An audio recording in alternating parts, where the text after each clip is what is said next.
আসসালামু আলাইকুম। প্রিয় দর্শক, অন্য মঞ্চের আলাপ চাইতায় আপনাদের সকলকে আমন্ত্রণ জানাচ্ছি। হয় তখন বখরা নিয়ে অনেক সময় ঝামেলা শুরু হয়, আর এর ফলে খুনোখুনি, দল ভেঙে যায়। অনেক সময় আবার এমনও হয় দল ভাঙার ঝুঁকি নেয় না কেউ, মনের রাগ বা দুঃখ চেপে রেখে চুপ হয়ে যায়।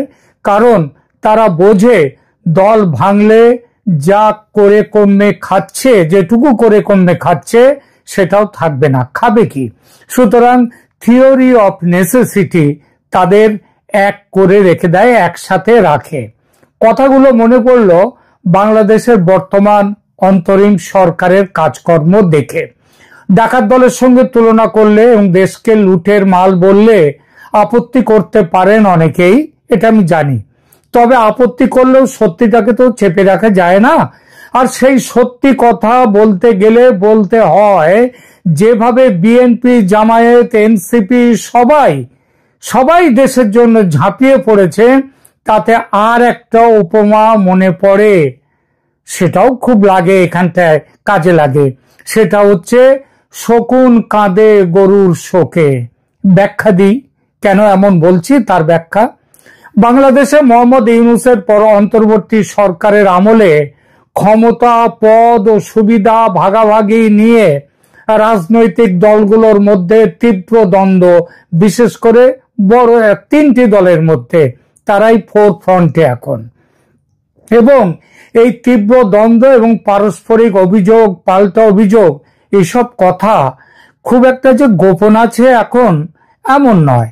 2024 সালের 5 আগস্ট শেখ হাসিনার সরকারের পতনের পর ক্ষমতায় আসা ইউনূস সরকার যে সংস্কার ও স্বচ্ছতার প্রতিশ্রুতি দিয়েছিল, তা নিয়ে এখন প্রশ্ন উঠে গেছে। আর এই প্রশ্ন তুলছে সরকারের সঙ্গে যে দলগুলো আছে তারাই তারাই তুলছে। বিএনপি, জামায়াত এবং এনসিপি প্রত্যেকেই নিজ নিজ স্বার্থ রক্ষায় সরকারের বিরুদ্ধে অবস্থান নিচ্ছে, সরকারের সমালোচনা করছে। এই পরিস্থিতি বিশ্লেষণ করব সহজ ভাষায় এবং প্রাসঙ্গিক তথ্য সহকারে। বোঝাবো বাংলাদেশ কেন ভাগাড়ে পৌঁছেছে এবং এই দলগুলো যারা বাংলাদেশে বর্তমান শাসন চালাচ্ছে তারা কিভাবে শকুনের ভূমিকায় অভিনয় করছে। শকুন কাঁদে গরুর শোকে। 2024 সালের জুলাই মাসে ছাত্র নেতৃত্বাধীন গণ আন্দোলনে শেখ হাসিনার 15 বছরের শাসনের পতন ঘটে। 8 আগস্ট মোহাম্মদ ইউনূস প্রধান উপদেষ্টা হিসেবে অন্তর্বর্তী সরকারের দায়িত্ব নেন। তার সরকার প্রতিশ্রুতি দেয় দুর্নীতিমুক্ত প্রশাসন, ব্যাপক সংস্কার এবং দ্রুত নির্বাচন। তবে মাত্র কয়েক মাসের মধ্যেই এই অন্তর্বর্তী সরকার নানা বিতর্কের মুখে পড়ে যায়। দুর্নীতির অভিযোগ, পদ বন্টন নিয়ে বিরোধ এবং রাজনৈতিক পক্ষপাতিত্বের অভিযোগ উঠতে থাকে। সরকারের সঙ্গে যেসব দল আছে তারা অবশ্য এইসব অভিযোগকে লুটের মাল ও তার বখরা নিয়ে মারামারি বলতে চাইবে না, বলবে এটা তাদের আদর্শিক সংগ্রাম। তবে এই আদর্শিক সংগ্রামে যা চলছে দেশে, সেসব দেখে সাধারণ মানুষ মনে করে আদর্শ ভাদর্শ কিচ্ছু নয়, এটা লুটের মাগ বখরা নিয়ে টানাটানি। অন্তর্বর্তী সরকারের আমলে লুটের বখরা বলতে বোঝায় সরকারি পদ নিয়োগে পক্ষপাতিত্ব, বিভিন্ন মন্ত্রণালয়ে নিয়োগ, বদলি, পদোন্নতিতে নির্দিষ্ট রাজনৈতিক দল বা গোষ্ঠীর লোকদের প্রাধান্য দেওয়ার অভিযোগ। The Shillong Times news portal 10 আগস্টের এক প্রতিবেদনে একদা প্রধানমন্ত্রী তথা বিএনপি দলের চেয়ারপারসন বেগম খালেদা জিয়ার ব্যক্তিগত সচিব ABM আব্দুস সাত্তারের বয়ানে একগাদা অভিযোগ তুলেছেন। সাত্তার সাহেব প্রকল্প টেন্ডারের দুর্নীতি, সরকারি উপদেষ্টাদের ব্যক্তিগত সহায়ক এবং কর্মকর্তাদের বিরুদ্ধে শত শত কোটি টাকার দুর্নীতির অভিযোগ তুলেছেন। জামায়াত, এনসিপি এবং অন্যান্য দলের নেতারাও সরকারি সিদ্ধান্ত প্রভাবিত করার চেষ্টা করছে বলে বিএনপি অভিযোগ করেছে। আসি অন্তর্বর্তী সরকারের সংস্কার ও নির্বাচন নিয়ে মতভেদ প্রসঙ্গে। জুলাই চার্টার বাস্তবায়ন, পিআর পদ্ধতি চালু এবং নির্বাচনের সময় নিয়ে দলগুলোর মধ্যে তীব্র দ্বন্দ্ব। দেশের বৃহত্তম বিরোধী দল হিসেবে বিএনপি দ্রুত নির্বাচন চায় এবং ডিসেম্বর 2025 থেকে ফেব্রুয়ারি 2026-এর মধ্যে ভোট অনুষ্ঠানের দাবি জানিয়ে আসছে। এই বিষয়ে বিএনপি দলের অভিযোগ যে ইউনূস সরকার জামায়াত ও এনসিপির স্বার্থ দেখছে, বিএনপির নয়, সব বড় বড় জায়গায় তাদেরই লোক বসাচ্ছে। কিছু উপদেষ্টা নির্দিষ্ট দলের ইঙ্গিত করছে জামায়াতের দিকে, তবে নাম নিচ্ছে না। এর প্রতি পক্ষপাত দুষ্ট বলছে বিএনপি এবং প্রশাসনিক নিয়োগে একদলীয় অর্থাৎ জামায়াতের যে আধিপত্য চলছে, এই অভিযোগ বিএনপির। বিএনপির আরো অভিযোগ, সংস্কারের নামে নির্বাচন ইচ্ছাকৃতভাবে বিলম্বিত করা হচ্ছে এবং বলছে তারা যে রেফারেন্ডাম গণভোট জাতীয় নির্বাচনের সাথে একসঙ্গে হওয়া উচিত, আলাদাভাবে নভেম্বরে নয়। বিএনপি নেতা সালাউদ্দিন আহমেদ ইউনূসকে সতর্ক করে বলেছেন, আমরা চাই আপনি সেনাবাহিনীর সঙ্গে ভালো সম্পর্ক বজায় রাখুন, রাষ্ট্রকে ভারসাম্যপূর্ণ অবস্থানে থাকতে হবে, আমরা কোনো ঝুঁকি নিতে চাই না। বিএনপির সমর্থন শর্ত সাপেক্ষ এবং সীমাহীন নয় বলেও জানানো হয়েছে। এ তো গেল বিএনপির অবস্থান। জামায়াতে ইসলামীর কি অবস্থান? ইসলামপন্থী এই দল পিআর বা আনুপাতিক প্রতিনিধিত্ব পদ্ধতি চালুর জোর দাবি জানাচ্ছে, অর্থাৎ যে যত ভোট পাবে সে তত আসন পাবে সংসদে। জামায়াত ও এনসিপি মনে করে এতে প্রতিটি ভোটের মূল্য থাকে এবং ছোট দলগুলো সংসদে উপস্থাপিত হতে পারে। তবে কথা হচ্ছে, যে নিয়মের কথা বলছে, এই আনুষ্ঠানিক এই যে প্রতিনিধিত্বমূলক যে তাদের যে গঠন, আনুপাতিক প্রতিনিধিত্ব, এইভাবে কিন্তু পৃথিবীর কোনো দেশে ভোট হয় না। জামায়াতের মূল অভিযোগ, সরকার পিআর পদ্ধতি চালু করছে না, যা জামায়াতের রাজনৈতিক প্রতিনিধিত্ব কমিয়ে দিচ্ছে। কারণ তারা জানে তারা জেতার মতো ভোট পাবে না, সুতরাং তারা যতটা ভোট পাবে, ধরা যাক যদি বিএনপি 35% ভোট পেয়ে যেতে, তাহলে বিএনপি জিতবে সেই আসনে। কিন্তু জামাত যদি সেখানে 34% ভোট পায়, তাহলে জামাত কমে যাবে, সেই আসন পাবে না। জামায়াতের বক্তব্য হচ্ছে 35%-এর জন্য তারা যতটা পাবে, আমরা 34%-এর জন্য ততগুলো আসন পাবো। এই হচ্ছে পিআর। তাদের আরো অভিযোগ, জামাতের কিছু উপদেষ্টা নাকি বিএনপির স্বার্থে কাজ করছে এবং প্রশাসনকে দলীয়করণ করছে এবং এর ফলে যে লড়াইয়ের যে সমান জায়গা, লেভেল প্লেইং ফিল্ড, সেটা তৈরি হচ্ছে না। ডিসি, ইউএনও, ওসি এবং আমলাদের ভূমিকা সন্দেহজনক। জামাতের আরো অভিযোগ, ইউনূস লন্ডনে বিএনপি নেতা তারেক রহমানের সঙ্গে বৈঠক করে পক্ষপাতিত্ব দেখিয়েছেন, যেটা করা তার উচিত ছিল না। জামায়াতের দাবি, নভেম্বর 2025 সালের মধ্যে গণভোট করতে হবে, রেফারেন্ডাম, এবং জুলাই চার্টারে পিআর পদ্ধতি অন্তর্ভুক্ত করতে হবে এই 2-1 দিনের মধ্যে। জামায়াত সেক্রেটারি জেনারেল মিয়া গোলাম পরোয়ার বলেছেন, জনগণের মতামত নিতে হবে, সংখ্যাগরিষ্ঠ সমর্থন পেলে সবাইকে মানতে হবে, না পেলে জামায়াত মানবে। জামায়াত নেতা সৈয়দ আব্দুল্লাহ মোহাম্মদ তাহের, যিনি সম্প্রতি কয়েকদিন আগে নিউ ইয়র্কে এক সভায় 5 মিলিয়ন বা 50 লক্ষ যুবক নিয়ে ভারত আক্রমণ করে ভারতে গজওয়াতুল হিন্দ প্রতিষ্ঠার কথা বলে বিখ্যাত হয়েছেন, তিনি দাবি করেছেন যে তাদের কাছে কিছু উপদেষ্টার ষড়যন্ত্রের নাম ও ভয়েস রেকর্ডিং রয়েছে, যা এখন তিনি প্রকাশ করছেন না, তাদের সংশোধনের সুযোগ দেওয়ার জন্যে। এনসিপি, জাতীয় নাগরিক পার্টি, বলছে জুলাই চার্টার সম্পূর্ণ বাস্তবায়িত করতে হবে, বিচার ও সংস্কার সম্পন্ন করতে হবে, সংবিধান সংশোধন করতে হবে, তবেই নির্বাচন চাই। এই দাবিতে তারা অটল, কারণ সেটা করলে তো তারা ভোটে জিততে পারবেন না নির্বাচন করলে। সুতরাং এইসব দাবি করে যতদিন ভোট পিছিয়ে দেওয়া যায় তারা তাদের জায়গায় থাকবেন। এনসিপি নেতারা সরকারি চাকরিতে নিজেদের লোক ঢোকানোর চেষ্টা করছে বলে কিন্তু প্রচুর অভিযোগ উঠেছে। এনসিপির যুগ্ম সচিব সালাউদ্দিন তানভীরকে এনসিটিবি বা জাতীয় পাঠ্যক্রম ও পাঠ্যপুস্তক বোর্ড এবং ডিসি নিয়োগ কমিশনের ডিসি নিয়োগের জন্য তিনি কমিশন করবেন, ট্রেডিং করবেন, দামের দরদাম করবেন এবং হস্তক্ষেপের অভিযোগে সাময়িকভাবে সাসপেন্ডও করা হয়েছে তাকে। রেলওয়ে মন্ত্রণালয়ে নিয়োজিত 3 ছাত্র নেতার বিরুদ্ধে রেলের টিকিট কালোবাজারি, বদলি বাণিজ্য ও দুর্নীতির অভিযোগ উঠেছে। ইউনূস তারেক বৈঠকের পর এনসিপি হতাশা প্রকাশ করে বলে, সরকার শুধু একটি দলের অবস্থান ও দাবিকে গুরুত্ব দিচ্ছে। এনসিপি নেতারা মনে করে নির্বাচনের তারিখ ঘোষণায় বিএনপিকে অগ্রাধিকার দেয়া হয়েছে, যখন সংস্কার ও বিচার এনসিপির প্রধান দাবি ছিল। মানে ওই ভাগাভাগি নিয়ে টানাটানি, লুটের বকরা নিয়ে টানাটানি, শকুন কাঁদে গরুর শোকে। উপদেষ্টা ও তাদের সহকারীদের বিরুদ্ধে অন্তর্বর্তী সরকারের দুর্নীতি মুক্ত থাকার প্রতিশ্রুতি সত্ত্বেও নানা কেলেঙ্কারি প্রকাশ পেয়েছে। আসিফ মাহমুদ সজীব ভুঁইয়া যুব ক্রীড়া দপ্তরের উপদেষ্টা এবং স্থানীয় সরকার মন্ত্রণালয়েরও ভার তার উপর। তার সহকারী ব্যক্তিগত সচিব মোয়াজ্জেম হোসেনের বিরুদ্ধে 300 কোটি টাকা আত্মসাতের অভিযোগ।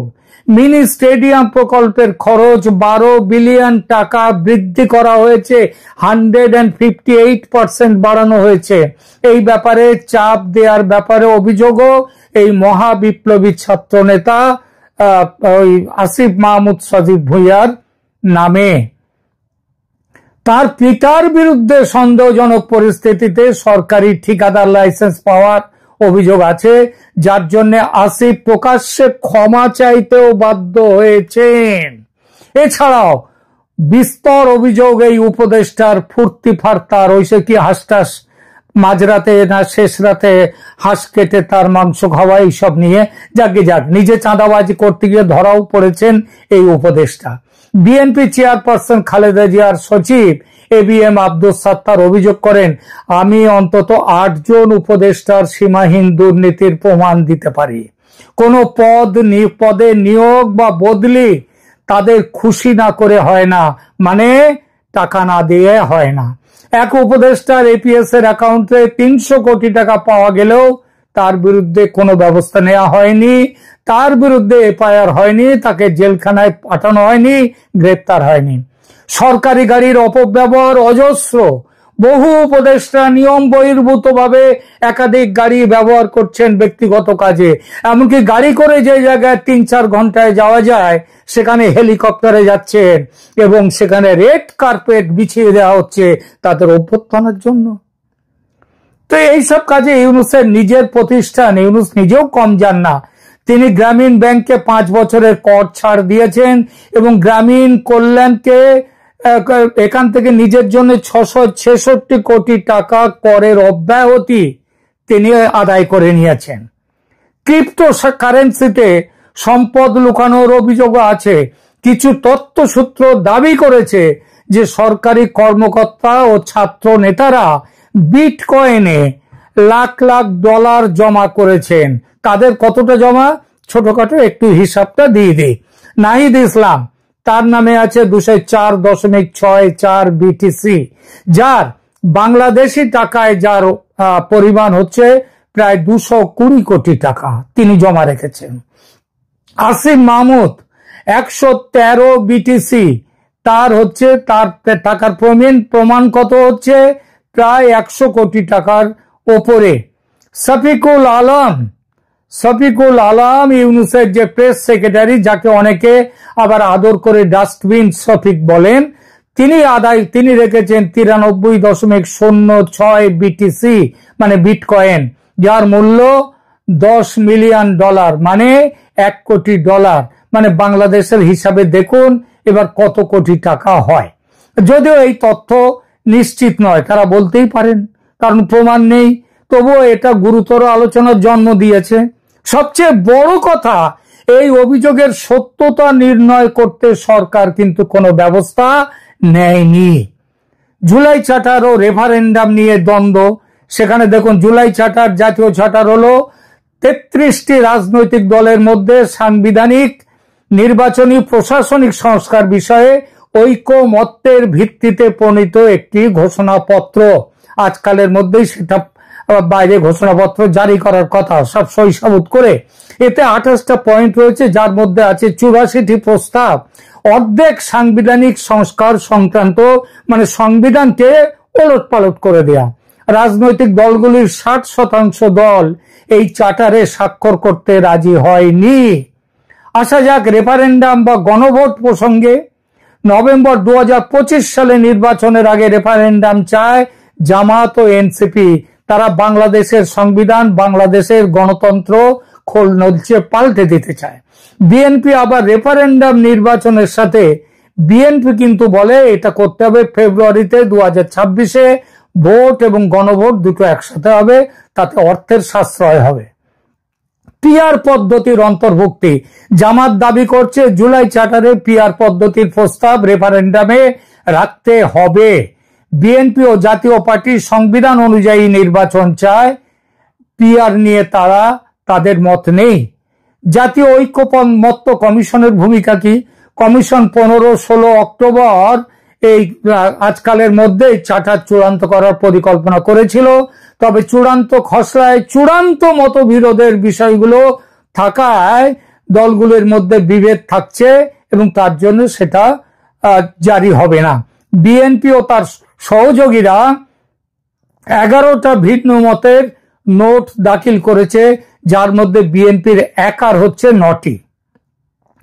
বিশেষজ্ঞদের সমালোচনা এই সরকার সম্পর্কে কি রকম? সরকারের খুব কাছের মানুষ দেবপ্রিয় ভট্টাচার্য, তিনি বলেছেন এই সরকারের এখন ক্ষমতা থেকে বেরিয়ে যাওয়ার সময় এসেছে। যত বেশি দিন ক্ষমতায় আঁকড়ে থাকবে সংকট তত গভীর হবে। সাংবাদিক মাসুদ কামাল বলেন সংস্কারের নামে নির্বাচন বিলম্বিত করা হচ্ছে। কেন এই দ্বন্দ্ব? কারণ ওই যে বললাম, লুটের বখরা নিয়ে ঝগড়া।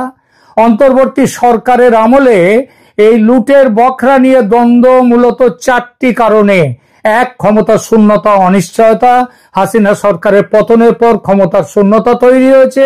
প্রতিটি দল নিজের প্রভাব বিস্তার ও পরবর্তী নির্বাচনে সুবিধা নিশ্চিত করতে চায়। 2, নির্বাচনী কৌশল ও পদ্ধতি নিয়ে মৌলিক পার্থক্য। 3, এর মধ্যে আছে, এর মধ্যে আবার আছে জামায়াত ও অন্যান্য ইসলামী দলগুলো পিআর পদ্ধতি চায়, কারণ তারা বেশি প্রতিনিধিত্ব যাতে পায়। আবার 3 নম্বর, ইউনূস সরকারের রাজনৈতিক অভিজ্ঞতার অভাব। নির্বাচিত নয় এমন একটি সরকার গভীর রাজনৈতিক সংস্কার করতে গিয়ে লেজে গোবরে হয়ে যাচ্ছে, দেশটাকে শেষ করে দিচ্ছে। 4, ব্যক্তিগত উচ্চাকাঙ্ক্ষা, অসৎ মনোবৃত্তি, টাকার লোভ। স্বয়ং মোহাম্মদ ইউনূস কোনো ব্যতিক্রম নন, তিনি পুরো টিমটাকে এই অসৎ টাকার লোভের দিকে তিনি লিড করছেন। এর পরিণতি ও ঝুঁকি কি? এই রাজনৈতিক দ্বন্দ্বের ফলে রাজনৈতিক বিভেদ বৃদ্ধি পাচ্ছে। জুলাই বিপ্লবের সময় যে ঐক্য ছিল তা ভেঙে গেছে। জনজীবনের প্রবল অস্থিরতা, আইন শৃঙ্খলা জঘন্য, দৈনিক 200 জন নারী যৌন নির্যাতনের শিকার, ছিনতাই ও হাইজ্যাকিং বেড়েছে, সংখ্যালঘুদের উপর বেড়েছে ভয়ঙ্কর অত্যাচার। অর্থনৈতিক সংকট, মুদ্রাস্ফীতি ও বেকারত্ব বৃদ্ধি ভয়ঙ্কর। অথচ সরকারি কর্মকর্তারা লাখ লাখ ডলার জমা করছে, ইউনূস কোটি কোটি টাকা খরচ করে বিদেশ ভ্রমণ করছেন ফুর্তি করতে। নির্বাচন বিলম্বের আশঙ্কা, সংস্কারের নামে নির্বাচন 2026 সালের পরেও পিছিয়ে যেতে পারে, যার ইঙ্গিত দিয়েছেন স্বয়ং মোহাম্মদ ইউনূস। এরই মধ্যে অশনি সংকেত, অপরাধ ট্রাইব্যুনালে সেনাকর্তাদের বিচার, সেনাবাহিনীকে দখল করে ইসলামিক রেভলিউশনারি গার্ড তৈরির পরিকল্পনা। বিএনপি ইউনূসকে বলেছে সেনাবাহিনীর সাথে সম্পর্ক খারাপ করবেন না এবং পতিত স্বৈরাচারীরা মানে আওয়ামী লীগ এই দ্বন্দ্বের সুযোগ নিতে পারে তাহলে। অর্থাৎ এটা অন্য কোনো কারণে নয়, যদি আওয়ামী লীগ ফিরে আসে সেই ভয়ে শুধু বিএনপি নয়, জামাত, এনসিপি, উপদেষ্টারা সবাই এখন পাগল। জামাত ও এনসিপি মানে স্বয়ং ইউনূস উল্টো পথে হাঁটছেন। সেনা শেষ হওয়া মানে দেশ শেষ হওয়া, সেই কাজে নেমে পড়েছেন। সেনাবাহিনীর সঙ্গে সাম্প্রতিক সময়ে ইউনূস সরকার এবং সেনাবাহিনীর যে প্রবল একটা অস্থিরতা তৈরি হয়েছে এবং এই তৈরি হওয়ার পরে আপাতত ওয়াকারুজ্জামান একটা বুদ্ধি করে কিছুটা সময় অন্তত আদায় করে নিয়েছেন। তিনি হেফাজতে নিয়েছেন বোধহয় 14 জন না 15 জন সেনাকর্তাকে তিনি হেফাজতে নিয়েছেন। হেফাজতে মানে নেয়া মানে কিন্তু গ্রেপ্তার নয়। হেফাজতে মনে রাখতে হবে, গ্রেপ্তার হলো একজন ব্যক্তিকে আইনত আটক করার প্রক্রিয়া, আর হেফাজতে নেওয়া হলো তাকে শারীরিকভাবে নিয়ন্ত্রণে রাখা, অর্থাৎ তার ওপরে যাতে কেউ ঝাঁপিয়ে না পড়তে পারে কিংবা তিনি যাতে অন্য কারোর উপরে ঝাঁপিয়ে না পড়তে পারেন বা দেশ থেকে চলে না যেতে পারেন, তার জন্য হেফাজতে রাখা, কিন্তু গ্রেপ্তার হয়নি। তার মানেটা দাঁড়াচ্ছে হেফাজতে থাকা মানেই গ্রেপ্তার হওয়া নয়। সব গ্রেপ্তারে হেফাজত থাকে, কিন্তু সব হেফাজতে গ্রেপ্তার থাকে না। সেনাপ্রধান তার এই চালে অন্তত আপাতত তাজুল ইসলামকে এবং ইউনূস সরকারকে টেক্কা দিয়েছেন। সেনাপ্রধান ওয়াকারুজ্জামানের অবস্থান তিনি স্পষ্ট করে বলে দিয়েছেন যে দেশের সেনাপ্রধান তারা হচ্ছে তাদের বাংলাদেশের সার্বভৌমত্ব অলঙ্ঘনীয় এবং জনগণের দ্বারা নির্বাচিত সরকারি বড় সিদ্ধান্ত নিতে পারে। শেষ করি আলোচনা মোহাম্মদ ইউনূসের অন্তর্বর্তী সরকারের আমলে লুটের বখরা নিয়ে দ্বন্দ্ব আসলে ক্ষমতা, প্রভাব এবং রাজনৈতিক ভবিষ্যৎ নিয়ে প্রতিযোগিতা। শেখ হাসিনার আমলেও লুট ছিল, অন্যায় ছিল, সব দেশেই থাকে। ভারতে লালু প্রসাদ একা নেই, অনেক লালু প্রসাদ আছে, হয়তো লালু প্রসাদের মতো এতটা বড় নন। দেশের সম্পত্তি কুক্ষিগত করার অপরাধে মামলা চলছে স্বয়ং সোনিয়া গান্ধী, রাহুল গান্ধীদের বিরুদ্ধে, তারা জামিনে মুক্ত আছেন। সাম্যবাদী চীনের তাবর নেতারা দুর্নীতির অভিযোগে কারাগারে গেছেন, একজন নয় একাধিক জন। বাংলাদেশে হাসিনার আমলেও দুর্নীতি ছিল, কিন্তু তখন আইনের একটা সাধারণ শাসন ছিল, উন্নয়নের একটা গতি ছিল। কথায় আছে পেটে খেলে পিঠে সয়। মানুষের হাতে কাজ ছিল, সরকারের নানান প্রকল্প ছিল মানুষের মুখে ভাত দেয়ার, গরিবের মুখে ভাত দেয়ার। ভাতের চিন্তা করতে হয়নি বলে মানুষ গণতান্ত্রিক অধিকারের কথা বলেছে তখন। এখন পেটে ভাত নেই, তাই গণতন্ত্রের অধিকারের কথা কেউ বলেও না, আর বললে তার জায়গা জেলখানায়। হাসিনার থেকেও আরো বেশি কি বলবো, তাদের স্বৈরাচারী অন্তত এই ব্যাপারে এই সরকার। সুতরাং হাসিনার আমল এখন স্মৃতি। লুটের বকরা নিয়ে যখন খেয়েই ক্ষমতার অধিকারীদের, তখন সাধারণ মানুষের একমাত্র প্রার্থনা, হে ঈশ্বর মুক্তি দাও এই লুটেরাদের হাত থেকে। ধন্যবাদ।